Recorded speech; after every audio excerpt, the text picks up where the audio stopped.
السلام علیکم ورحمت الله وبرکاته. ملګری یو ځل بیا سره مخاطب یم د خپل فیسبوک پاڼې نه فاضل اکمل ټیم. ملګری یو ځل بیا راغلی یو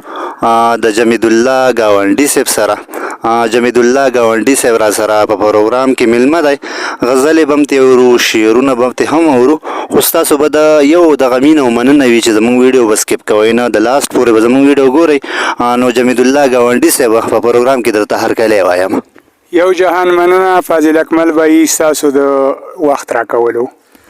ستاسو هم ډیره مننه چې موږ ته مو وخت راکړ او ټایم هم راکړ. جمید الله ګاونډي صاحب غزلې به هم راته وایي، شعرونه به هم راته وایي، خو دغه کتونکو څه معمولي شانتې خپل تعارف وکړئ. زما جی جمید الله نامه ده، د ملکان اګرې یم او بس دلته په دې غرونو کې خپل ژوند کوو لګیا یي. ډیره مننه جمید الله ګاونډي صاحب. تاسو غزل هم لیکئ، شعرونه هم لیکئ، د ادب دپاره ډیر ښه کار کوئ، د پښتني خاورې دپاره ماشاءالله. خو دا راته ووایه چې تاسو د پښتو په ادب کې د چا سره ډیره مینه لرئ، مطلب د خوښې شاعر هم څوک دی؟ نو فاضل اکمل وروره شاعران خو یوه تم بیکاره نشو ویلی، ځکه چې په دې پسې ما یو شعر هم جوړ کړی دی: څنګ چې ګلاب، څنګ چې لونګ، څنګ چې لاچي کړي خپله خپله خوشبو. څنګ چې ګلاب، څنګ چې لونګ کړي، څنګ چې لاچي کړي خپله خپله خوشبو، داسې د هر شاعر د شعر او غزل وي خپله خپله مزه. شاعران خو ټول خوښومه، خو ټولو ته بد نشم ویلی، خو زما د خوښې شاعر عبدالرحمن بابا دی، الله دې وبخي.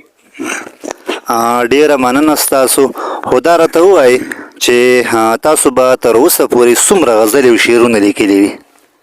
غزلې خو جي موږ په پروګرام کې یو ځل مخکې تاسو ته ویلي وو چې تقریبا د 250 خواوشا دي، او شعرونه خو تقریبا ډیرې دي، خو د زرونو خبره ده، تقریبا 1800 1200 داسې شعرونه حساب کا، او غزلې را سره لږې کمې دي، تقریبا چې د 250 خواوشا به وي. مننه ستاسو.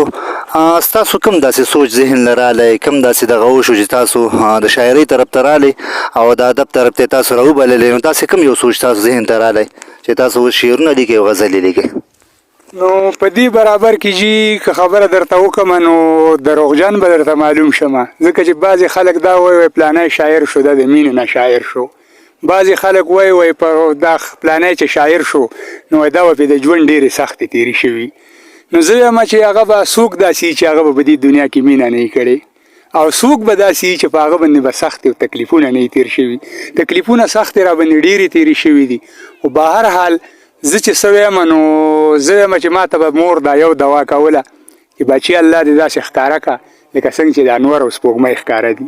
داسې دې الله په دې ټوله دنیا کې وځلوه. نو زه خو وایم چې دا صرف د مور دغه دعاګانو برکت و. کله چې هغه وفات شوله بس قدرتي طور ذهن له بس داسې څه شعر غزل رالی، او د هغې نه بس ورو ته ورو دغه شاعرۍ طرف ته لاړو او دې حد ته پکې راورسېدو. ډیره مننه. مطلب دا چې مینه هم تاسو کړې ده؟ او جي زه وایم چې داسې څوک به وي چې هغه به مینه نه کوي په دې دنیا کې. کومه مینه چې تاسو کړې ده هغه تاسو ته میلاو شوې ده؟ یاره جي په دنیا کې خو په خپل مقصد کې کامیابېدل دا څه ګرانه غوندې خبره ده. ډیره مننه ستاسو. کتونکو ته به راسه د خیر څه شریکوئ؟ کتونکو ته به نظم وایي. د نظم نه مخکې 2 شعرونه دي چې قانون د سرشتنه ټول د وس د بری کار دی. قانون د سرشتنه ټول د وس د بری کار دی، په لاس کې چې کار دی نو هغه دلته سرکار دی. ډیر ښه. قانون د سرشتنه ټول د وس د بری کار دی، په لاس کې چې کار دی نو هغه دلته سرکار دی. په عقل او شعور که تر اسمانه پورې رسی،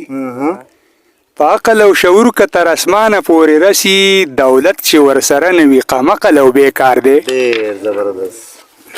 نظم دی جي هر وخت قرضه راوړي دا به اخر څه کېږي، هر وخت قرضه راوړي دا به اخر څه کېږي، څوک وایي چې بد کېږي، څوک وایي چې ښه کېږي. هر وخت قرضه راوړي دا به اخر څه کېږي، څوک وایي چې بد کېږي، څوک وایي چې ښه کېږي. خپې به په زمرود اوږدي خیر له واشنګټن ته ځي. ډیر زبردست. خپې به په زمرود اوږدي خیر له واشنګټن ته ځي، خیر چې ورله ور نه کړي دا خلک د لوږې مري. ډیر زبردست. خپې به په زمرود اوږدي خیر له واشنګټن ته ځي خیر چې ورله ورنه کړي دا خلک د لوږې مري جوړه مهنګایي شوله دا به څوک برداشت نه کړي جوړه مهنګایي شوله دا به څوک برداشت نه کړي او 5 روپۍ چې جمع کړې من ګوړه پې نه کېږي جوړه مهنګایي شوله دا به څوک برداشت نه کړي 5 روپۍ چې جمع کړې من ګوړه پې نه کېږي هر څه یې په بډه کړل تشې خزانې شولې هر څه یې په بډه کړل تشې خزانې شولې تیلو ته دې وګوره ګرانه یې بجلي کړله ډېر زبردست دا شعر بیا ووایه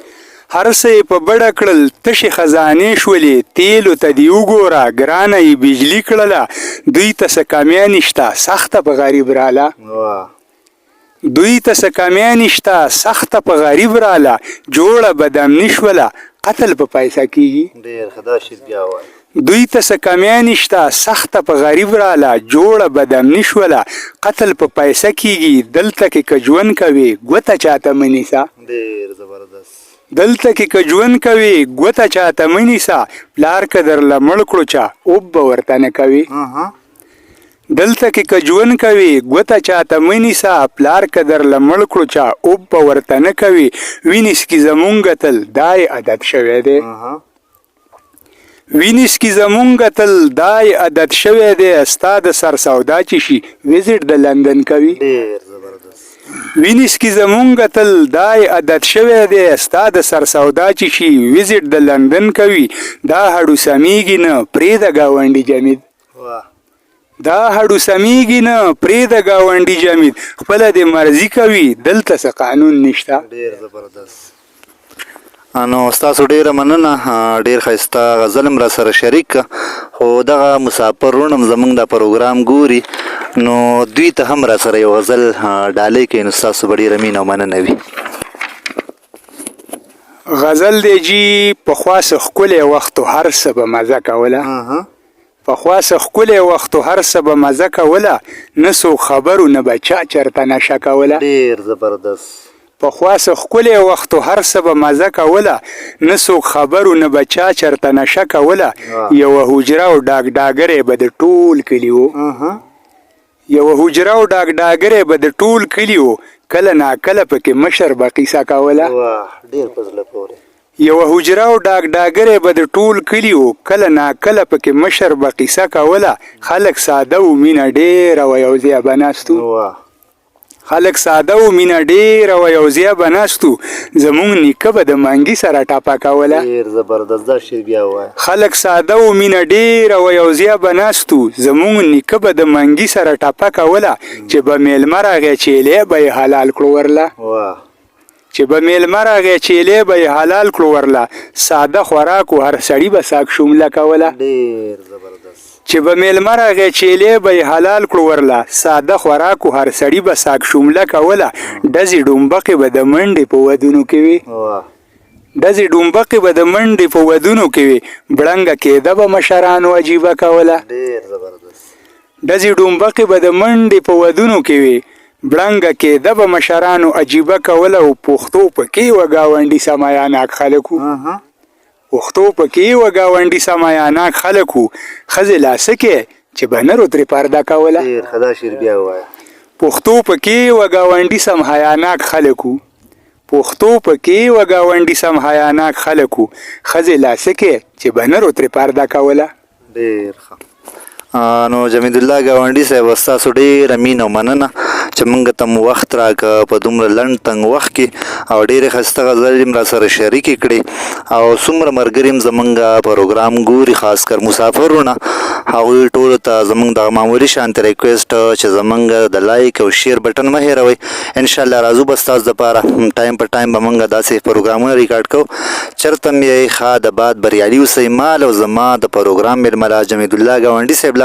او یاسین هم را سره په پروګرام کې نن میلمه دی او یو چوټه هم را سره دی نو دوی ټولو مننه کوو چې موږ ته وخت راکړه او ستاسو له ټولو هم دغه مینه او مننه چې زموږ ویډیو هم د اخرې پورې وکته او چېرته مې ښه د باد بریالي اوسئ السلام علیکم ورحمة الله وبرکاتو